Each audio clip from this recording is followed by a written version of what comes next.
Voilà pour les titres. Bonsoir à tous. Les hommages se poursuivent ce soir encore à Paris. Hommages et recueillements en la cathédrale Notre-Dame, mais également sur les bords du canal Saint-Martin ou encore place de la République, où plusieurs centaines de personnes sont venues allumer des bougies un an, jour pour jour, après les attaques terroristes. Quelques discours, des plaques dévoilées et le silence ont fait de cette journée du Stade de France au Bataclan un moment de mémoire pour les 130 victimes de cette terrible soirée de novembre dernier. On revient sur tout cela avec Camille Gutin et Philippe Deslandes. Les premiers mots, ceux d'un fils pour son père, Manuel Diaz. Il est tombé devant le Stade de France. C'est la première victime du 13 novembre. Comment continuer à vivre après avoir été frappé par le terrorisme? Comment ne pas se nourrir de ressentiment ni de haine? Comment redevenir un pays libre sans la menace de nouvelles attaques? Ces questions, je me les pose chaque jour. C'est un défi personnel en tant qu'orphelin du terrorisme, mais qui nous concerne tous.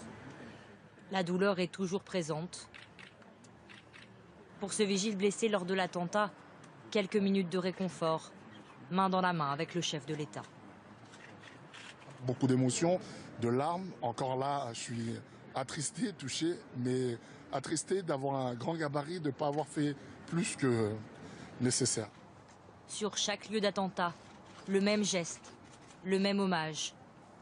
Une journée de recueillement où les noms des victimes résonnent. Véronique de Bourgie, Ciprian Ionuț-Caciu et Lacrignora Mariana Pop. Ultime hommage devant le Bataclan. Les médecins du SAMU, les pompiers, les forces de l'ordre qui sont intervenus ce soir-là, tous se sont recueillis.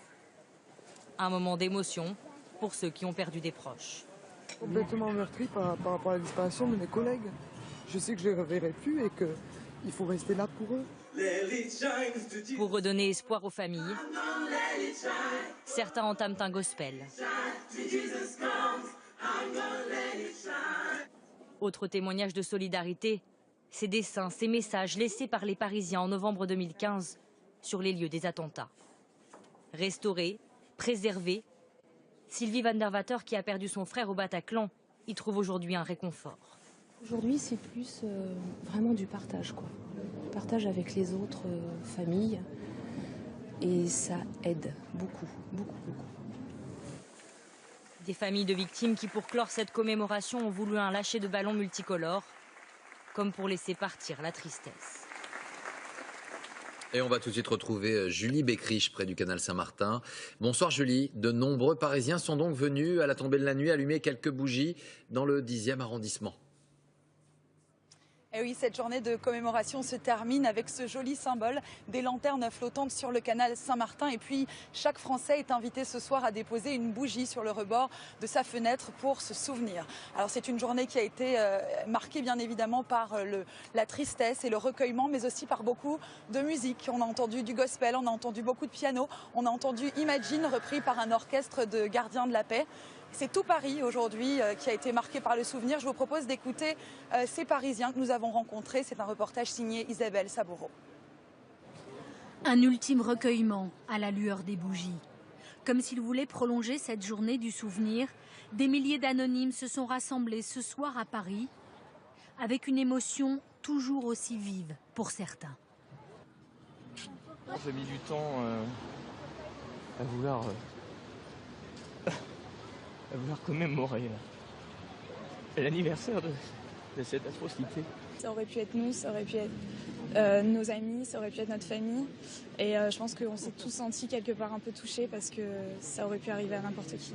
Et depuis ce matin, loin des cérémonies officielles, les souvenirs sont revenus intacts. Un an après, le temps n'a pas effacé leur peine. Dans le quartier des Terrasses, ils ont commémoré dans le plus grand silence. C'est triste, je sais pas, moi, il me semble que j'y suis, hein, comme le jour que c'est arrivé. C'est mon quartier, c'est des gens de mon âge qui ont perdu la vie pour rien et je me ressens un peu à travers eux et j'avais juste envie et besoin d'être là. Certains sont même venus photographier le nom de chacune des victimes inscrit sur ces plaques. Le pire, ce serait d'oublier.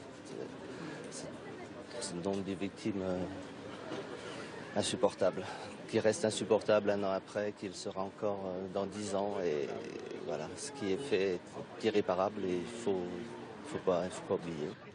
Autant d'hommages spontanés tout au long de cette journée, comme ces fleurs déposées un peu plus tôt place de la République. J'ai apporté 130 pensées parce qu'il y a eu 130 morts ici. Et je trouvais qu'il était intéressant de faire un symbole de l'amour et de la paix aujourd'hui. Des pensées alignées les unes aux côtés des autres pour former le sigle de la paix. Et puis ces petits mots improvisés dans des cœurs. Gravé à jamais en nous, parce que c'est une date qu'il faut retenir. J'ai tellement été choquée, tellement traumatisée qu'il faut penser à nos disparus et c'est important, oui, je pense. Et chaque année, je pense que je serai là. Des hommages partagés dans toute la France, à Montpellier, Antibes ou à Rennes. À Clermont-Ferrand, le stade porte aujourd'hui le nom d'Olivier Vernadal, l'une des 90 victimes du Bataclan.